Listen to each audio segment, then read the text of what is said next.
pag-uumpisa pa lang, bayaran na. At maniwala ka ng konstitusyon, lalabas yan maganda. Kung pira-pirahin lang tayo, balang araw, wala na ako sa buhay.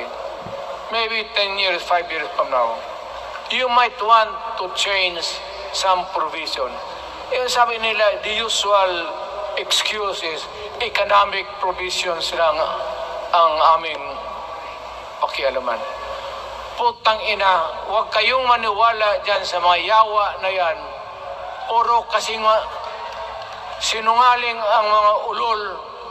Alam mo, pag nagtawag ka ng Constitutional Convention through People's Initiative or when you open the Constitution, hindi mo pwedeng limitahan ang powers na yan.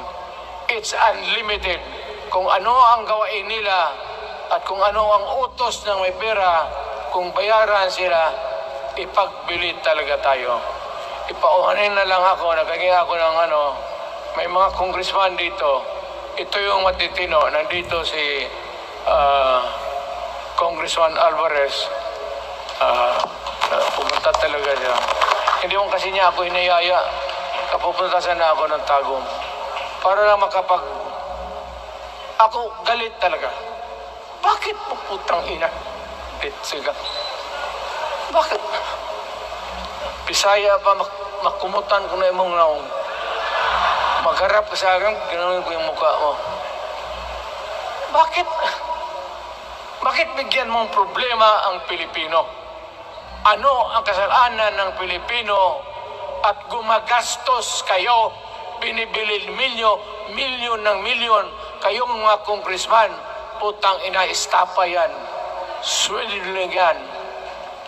Kaya sabi ko, by a stroke of fate, nabalik ako dyan sa Malacanang. Kayong lahat, kagaya ng Marcelo, ng tatay mo, Bongbong. Kayong lahat, congressman, nandoon kayo sa Krame. Ipasok kayo ng 2 taon para leksyonin nyo. Hindi ka maleksyon na kalukuhan ninyo. Wala. Hindi pa nga naayos ang kati. Ano bang, what's wrong with the Constitution? Tell me. Kung hindi yung inyong ambisyon. The real purpose itong constitutional